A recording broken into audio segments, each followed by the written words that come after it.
packaged foods or pre-packaged fresh foods. People will often think of those as being healthier, but what they don't think about is in order for them to be produced, go through the supply chain, sit on the shelf, you buy them. They put preservatives on them, and many of those preservatives are actually what are called anti-enzymatic. So they stop the enzymes from working, so they won't break down the food in the store. But of course, you want that food to break down in your body so that you can access the nutrients. So if you're eating a lot of foods that have anti-enzymatic preservatives on them, they're obviously going to have a big impact on your microbiome and ultimately on your ability to digest the food and access the nutrients. Let's learn how our next guest gets up, dress up, and show up on purpose. Enjoy the episode.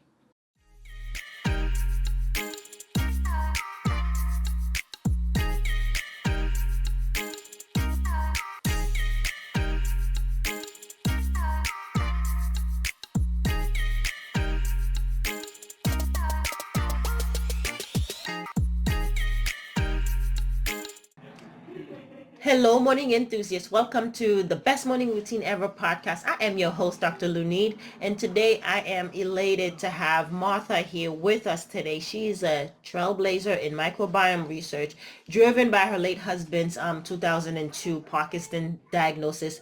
She wanted to master chemistry, microbiology, and genetics, and she found the BioCollective and BiotiQuest.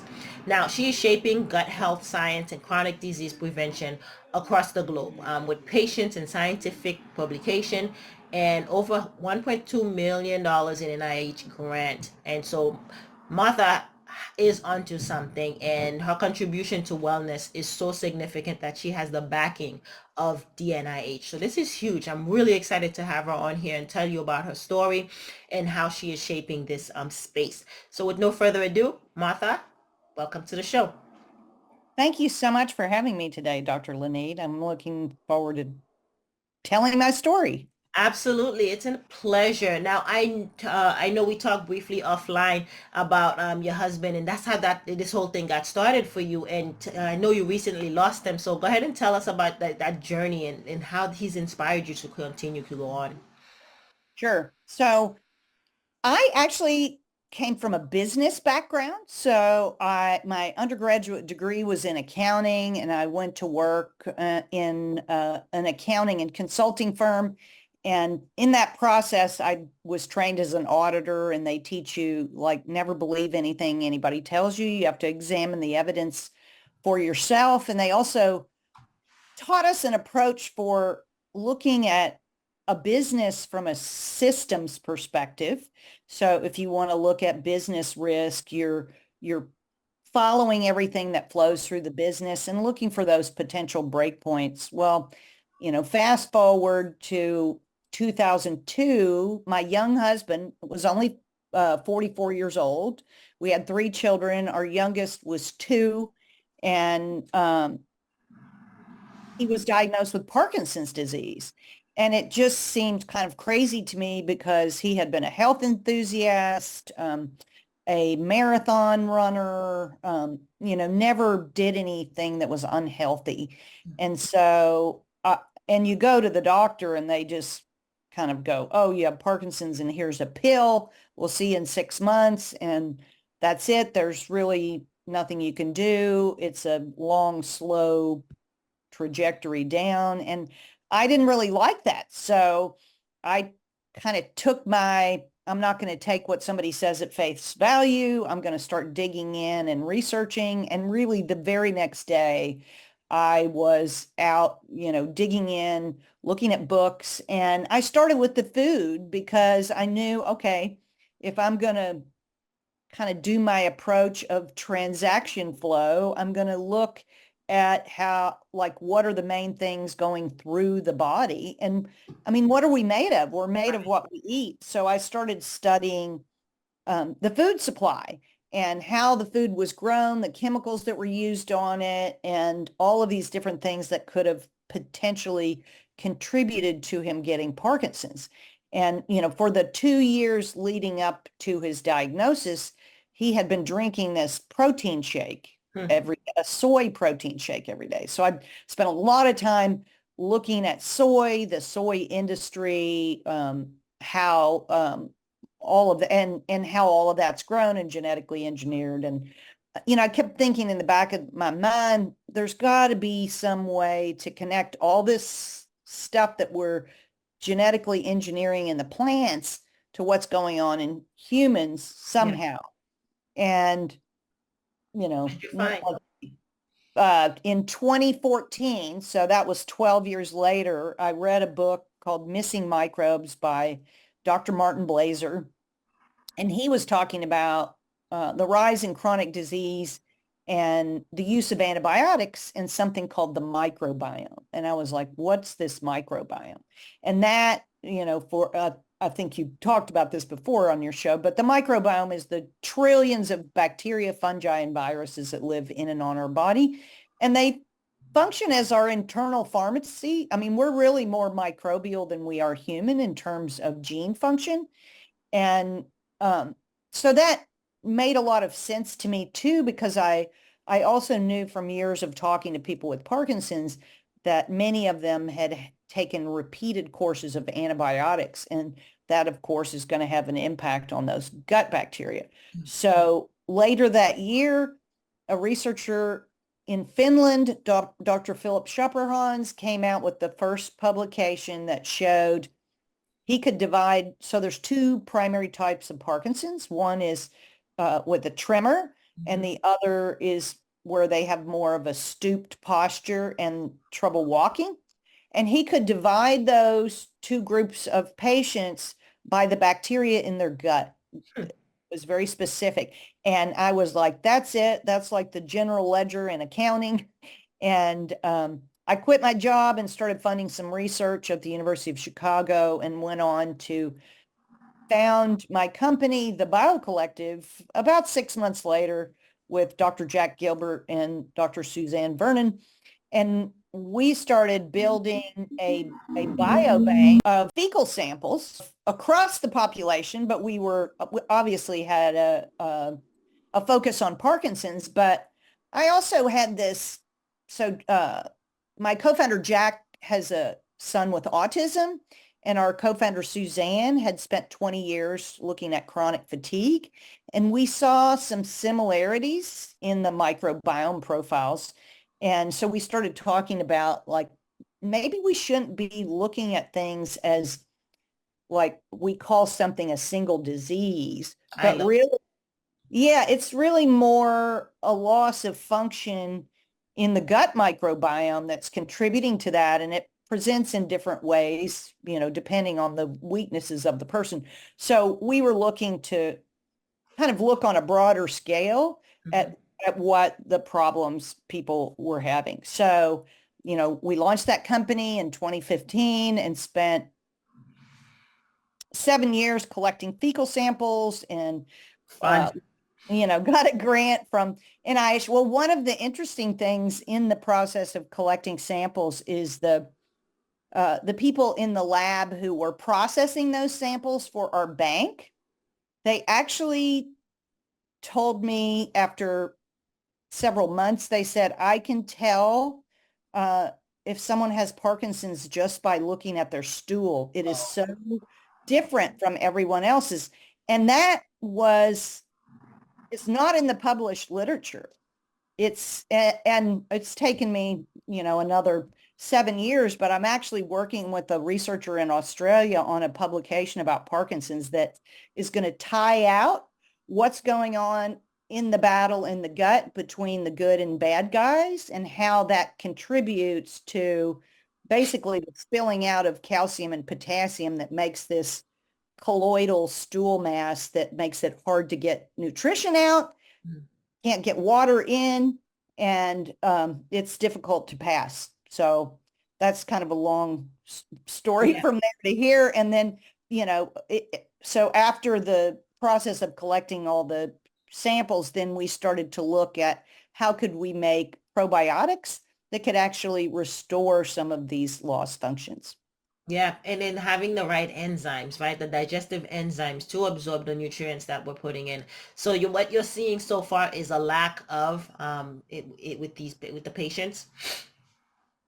Yes, well, so it's a loss of diversity, loss of um, some of the key enzyme producers actually. Yeah. Um, so you get an imbalance of pathogenic bacteria to the beneficial bacteria. And, we're seeing a loss in the organisms that produce the B vitamins and a number of the digestive enzymes that ultimately cause these problems. And then some of the, like one of the, actually, there's a handful that we've seen in the Parkinson's microbiome that produce an enzyme called urease. And that urease that production happens at body temperature. And that's what kills the good bacteria that then spill out calcium and potassium that causes an electrolyte balance in that concrete-like stool.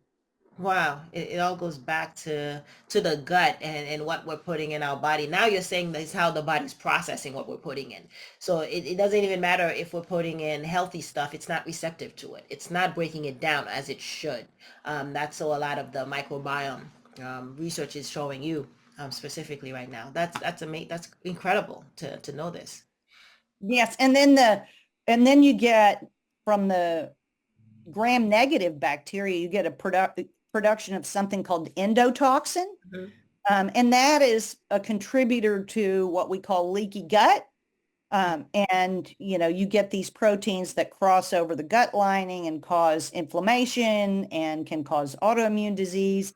And these endotoxins, what's so interesting about, there are animal models in Parkinson's, Alzheimer's, MS, diabetes. I mean, the list goes on and on and on, where they use endotoxins to actually cause the disease profile in the animal model. So it just becomes more and more important to understand that balance in the gut and eliminate those endotoxins and get back the good bacteria that are making those really critical enzymes for our vitamins, hormones, and neurotransmitters.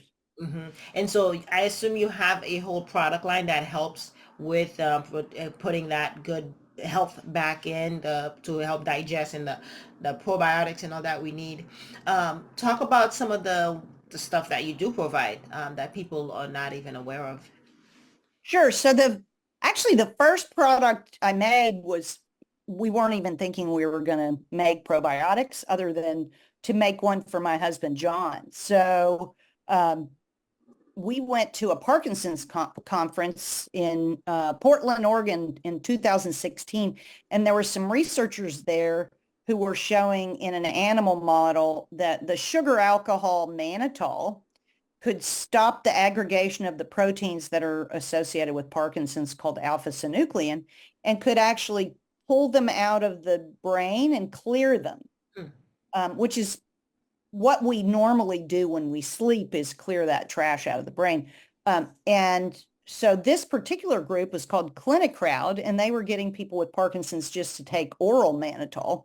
But that can cause some digestive issues, gas, and some. And I came back and bought a mannitol chemistry book and started looking at that and discovered, oh, there's some bacteria that actually make mannitol by converting glucose and fructose, which we know we have way too much of Mhm. in our Western diet. And so I sat down with a fermentation chemist friend of mine and I said, could we, I mean, what we're looking at in our data is seeing that we're losing the key bacteria that can do all these different functions. Can we put a team together that will work as a team to do what we want?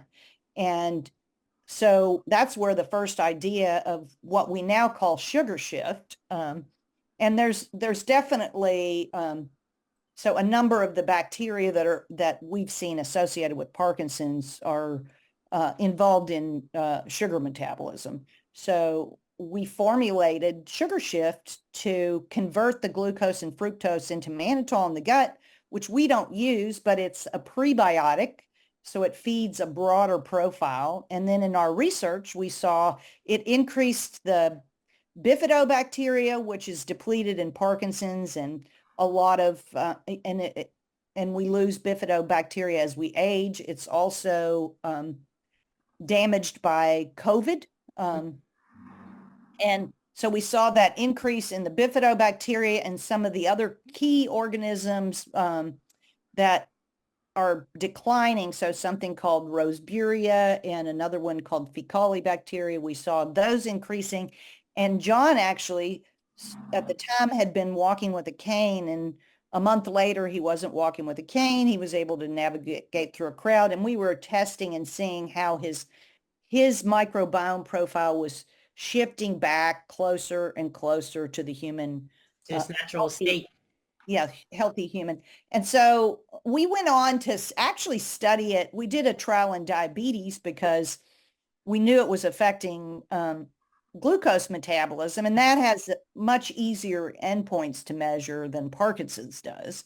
And so we did a clinical trial in diabetes where we had good results in fasting blood glucose, postprandial blood glucose, triglycerides, something called HOMA-IR, which is a measurement of insulin sensitivity or insulin resistance.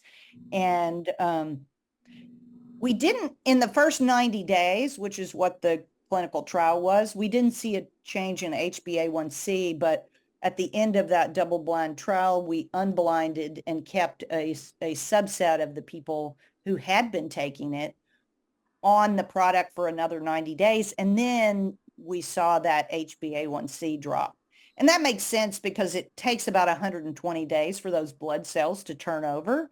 And so you're probably not going to see that in that time window. But we're working on a publication of the changes in the microbiome, and some of the ones that we're so most excited about is a drop in those the lipids that are associated with those endotoxins I mentioned. So 100% of the people in the trial had a reduction in serum endotoxin in the blood, and then it showed up in the microbiome that supported that as well.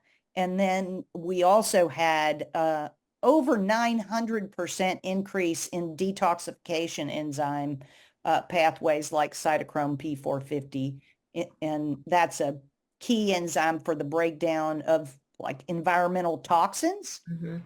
And we think that's partly due to the fact we have our own Lactobacillus plantarum that we put in all of our formulas that can actually break down glyphosate using something called the third pathway.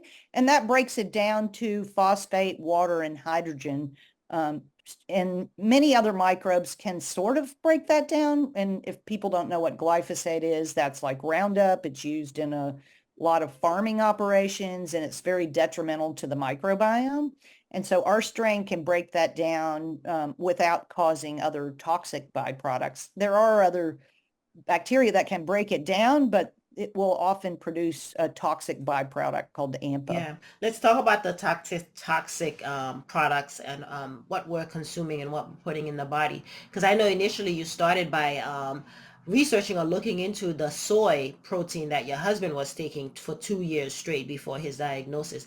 I want to find out if you found any correlation after what 8-10 years later. Did you find any correlation between the soy and his diagnosis? And then chime into what like how we're getting these toxins into our body inadvertently, like just by buying regular food or the packaging or however it's done.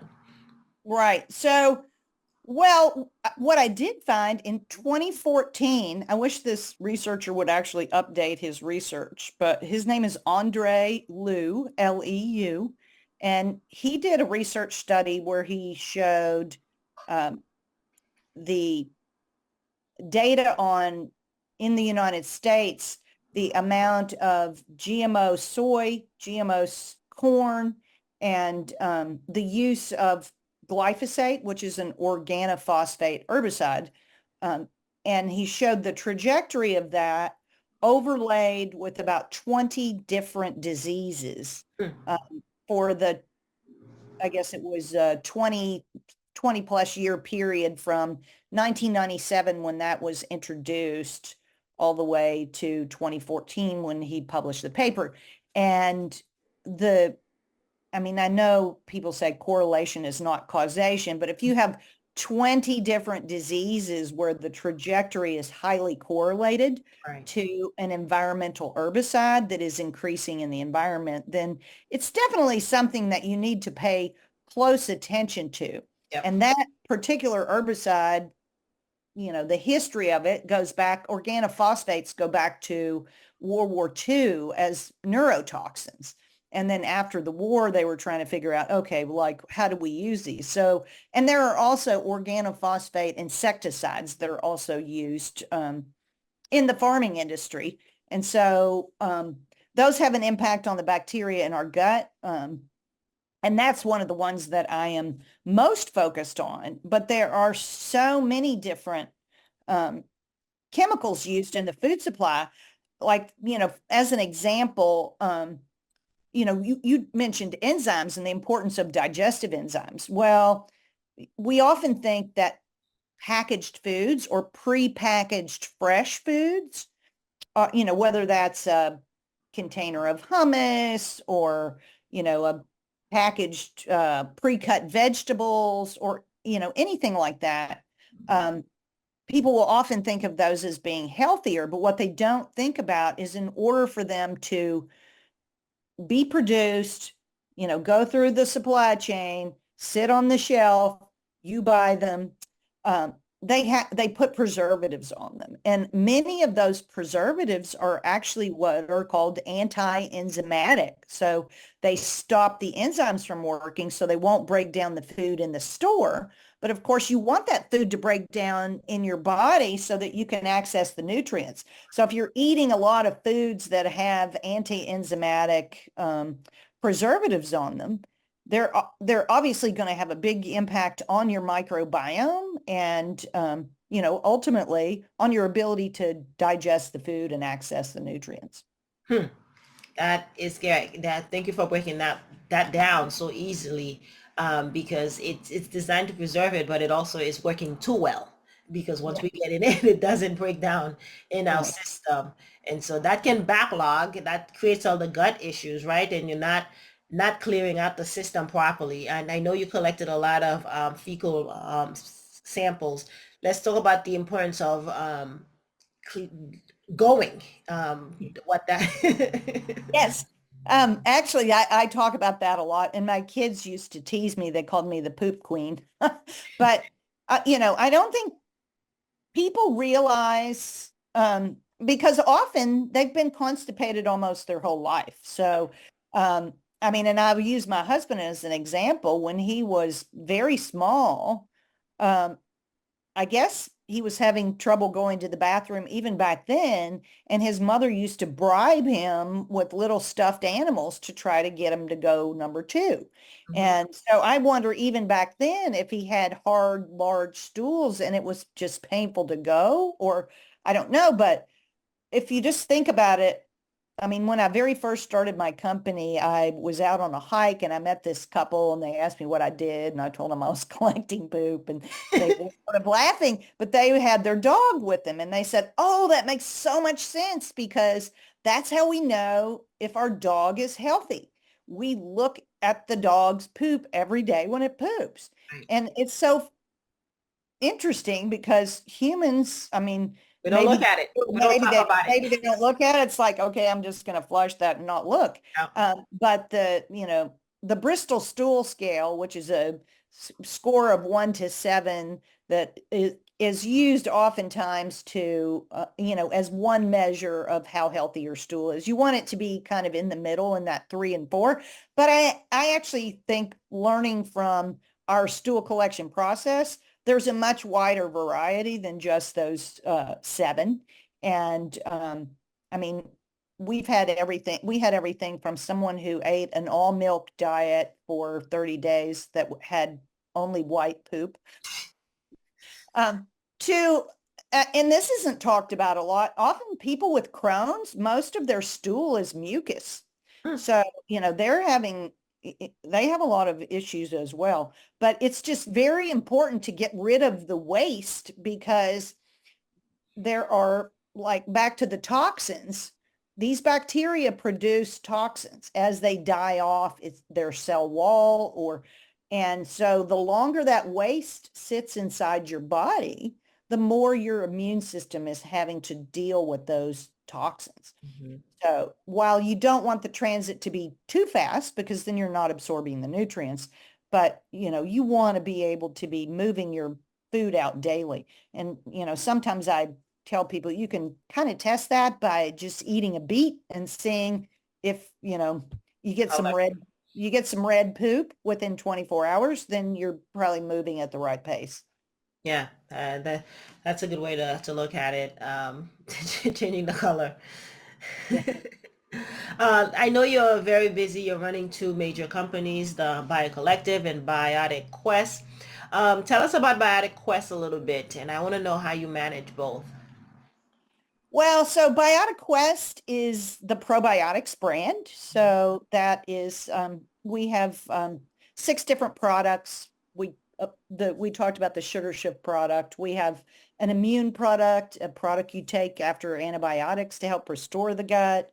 We have a sleep product, a heart product, and we have a yogurt starter. So a lot of people like to make, you can actually make yogurt from any of our formulas, but um, my 2 sons help me in that business. And so they do a lot of the day-to-day operations and I do the education part of that. On the research side of things, we are not collecting fecal samples anymore. We stopped doing that in uh, 2022 with COVID because we were collecting live samples and we just felt like we didn't want to take that risk anymore and we had enough data. So on the research side, it's a lot more just related to collaboration with different researchers, sharing our data, looking at our strains and seeing if there are other ways that we can either help other people develop products or Yeah. develop products of our own and using our computational modeling to help put that together. So it doesn't take quite as much time as the probiotics business does now. But a big part of what I do is education. So I'm out on the road speaking to people. I just got back from the Weston Price conference, just trying to educate people on the importance of the microbiome, how critical it is to your health, and how, we really need to focus on our microbiome health because that's the base of our overall health. Yeah. Tell me about the healthy balance that you've established for your personal life, for your professional life, having to run on both business. I know your boys are helping you, but being on the road and how you manage. So, well, I'm pretty good at scheduling my time so that I don't do too much travel. I live on a farm, so I get up every morning. I'm an early riser, so I get up at 5:30 typically in the morning while it's still dark. I sit outside while the stars are still up in the sky and I have my quiet time, whether I'm saying prayers or just being grateful for what I have in this world and all the people who have helped me get where I am. And then I take a walk as the sun is rising. I walk every morning. It's about 3.5 to 4 miles that I take every day. And that kind of sets my day off right. And then I'm kind of sitting down and laying out to make sure that I um, haven't overscheduled myself. I used to not do a great job of kind of starting the day. And I love that your focus is getting the day started right. Because if you don't do that, you can get a little scattered. And because there are people from, different areas that I'm dealing with, making sure the calendar's combined, I'm not overstressed, I'm not overbooked. So I try to set the day right by, you know, being grateful and just making the plan for the day. Yeah.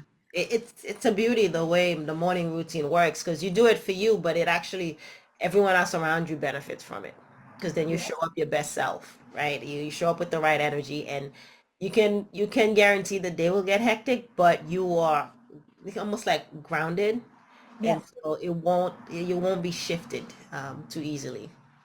Yes. Stay calm. Yeah, in the midst of it all, it helps you stay Yes. calm, and so it's powerful in that way. And for you, it's not a lot. Your gratitude journal, saying you're thankful, right? Just sitting in the quiet and in kind of giving yourself that space to process, to prepare for the day. I do like the walk. That's a long walk. Good for you for doing that daily, 3.5 to 4 miles. You're Yes. out there for 30, 40 minutes. That's it's pretty amazing that you can get that in, and it does give you energy. It does. And I definitely, when I'm on the road and I don't have that walk time, I notice the difference. Yeah. And it also help because I know we have a 2-year-old and we today's her birthday actually. And so Happy we thank you. And we used to move her legs when she couldn't go to the bathroom by herself as an infant, right? So we're talking about that mobility and we're going back to that bowel movement, the importance of to moving the body. It's crucial and that helps. It's like getting up, going out for a walk, get things moving internally. I'm a runner, a marathon runner, and I knew like if I didn't take care of business before I go out for a run, mid-run, I would have issues. Oh, yes. Yes.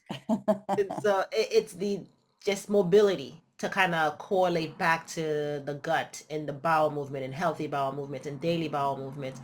It really does do that. If you don't want to do it for anything else, making sure that you can release yourself daily will lead to domino of effects, beautiful ones. Yes.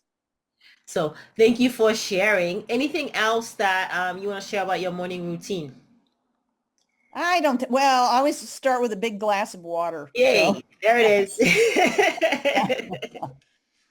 Gotta hydrate, right? Because you're talking about going to sleep and clearing the brain, yes, the biomes, removing a lot of that stuff, and the water does help clear the brain, the brain fog, as we put it so simply, but it does a lot more. yes. Yeah, rehydrating first thing in the morning. Martha, thank you so much for sharing. It's really been a pleasure having you on the show today. Thank you so much for having me, Dr. Lunid. Of course. Before we drop off, let's talk about how we can connect with you. Where can we find the Biotic Quest? Where can we find the collective? Like, where are you on social media?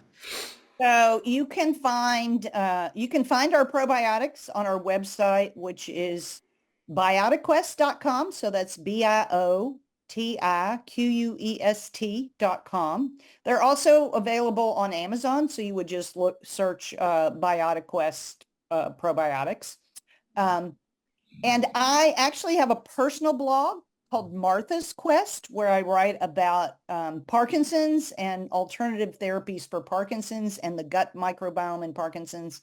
And then you can go to the BioCollective. That's TheBioCollective.com. Hope I spelled that right. BioCollective. And that gives you the history of the research that we've done, the steps along the way. You can see a little bit about the kit that we used to collect samples. And if you want to know more about the grant and what we did there, a lot of that scientific story is told on the BioCollective. Yeah, fantastic. Thank you for sharing. We'll add those on the show notes for sure. Thanks for coming, Martha. It's nice having you here. Thank you for having me. Perfect. Hope you enjoyed today's episode. Please comment and tell us what was your favorite part, your favorite habit that you are going to try out for yourself today. Comment below. If you haven't already, be sure to subscribe. Until next time, I will see you at the top of your best morning routine ever. Stay blessed.